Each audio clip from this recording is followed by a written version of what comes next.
song playing now is called Legacy. It is a murmur for what is in store for when you open up the game of Rust. Its harsh drums, followed by the solemn and dark piano, represent the reality of what you'll face. There is a feeling of uncertainty while the percussion cries violence. Hope is not far gone. It is something you'll have to take if you want to survive this dastardly island. From humble beginnings, starting with a rocking torch on the beach, to the outlasting base stood amongst the rubble. The game of Rust is something secret to me. You start off with nothing, and you must put in your all to survive every single day. You progress by farming materials, acquiring weaponry, researching important items, and finally raiding your enemies. Each swipe invites something new to the table, whether it be its surroundings, the goal of your choosing, or the people you meet. It's a game of uncertainty. Whether it eat you alive or put you above all, it is no one's decision. I began playing Rust around 2017, but was fully introduced by its content creators. These creators were different from your normal commentary gaming content creators, as they had a story behind each adventure that they would dwell into. Now, this is usual with the YouTube side of Rust nowadays, but it was something new that I'd never seen in the game before. Originally introduced by creators like Wellen or Ramsey, these well-crafted, dare I say, movies were just a spitting image of the raw emotion you feel within the game. You could feel your soul being crushed as your base gets pummeled, but you could also feel the bliss when you take it back.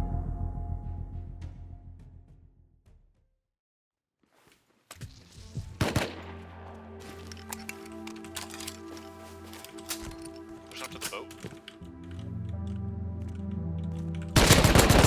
It's dead. Nice. Fucking pushing. Oh, behind! I'm alive. I'm low though. He's back up.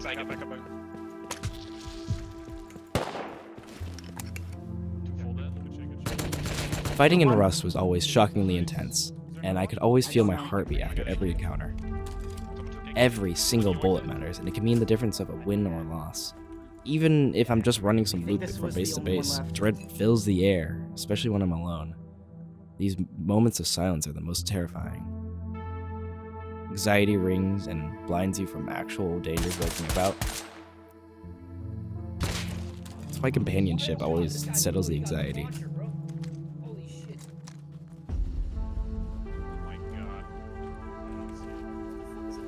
That's like two people we've run into just twice. Killed another. I got absolutely M2. Yeah, they dropped my ass. Yeah, we got you another M2. Yeah, they both had M2s. I'm giving Pro one. I strive to get those rare moments of camaraderie with a stranger, as it almost unlocks a whole new potential of playstyle. I can recall a wipe where I armed my local nakeds around my base and created this brotherhood of arms of loving roof campers, each one of us defending one another to gain all together. If you stick to a server long enough, enduring the onslaught of multiple wipes, your name was remembered and could land you to being a victim or a king.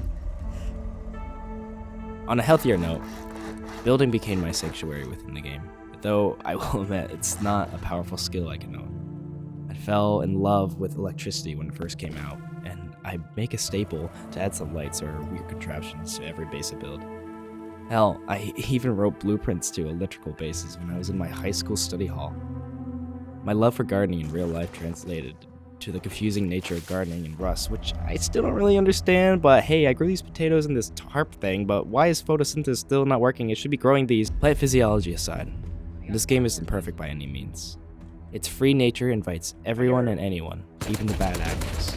The amount of toxicity I've run into is countless, and if you're not thick-skinned, it may drive you away. Though, I do channel my hatred within the game for these special cases. This game could take up to 8 hours of my day, and even when I was off the game, I still couldn't keep my mind off what to do next when I got on. Nothing could really keep me away, but there was good reason for it.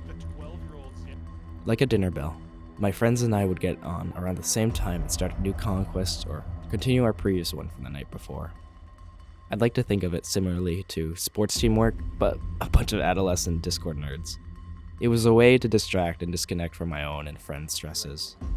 and the ability to survive in this harsh environment unlocked much of that needed fulfillment in my life. Whether that's sad, questionable. However, it was a way for me to deal with my struggles in life.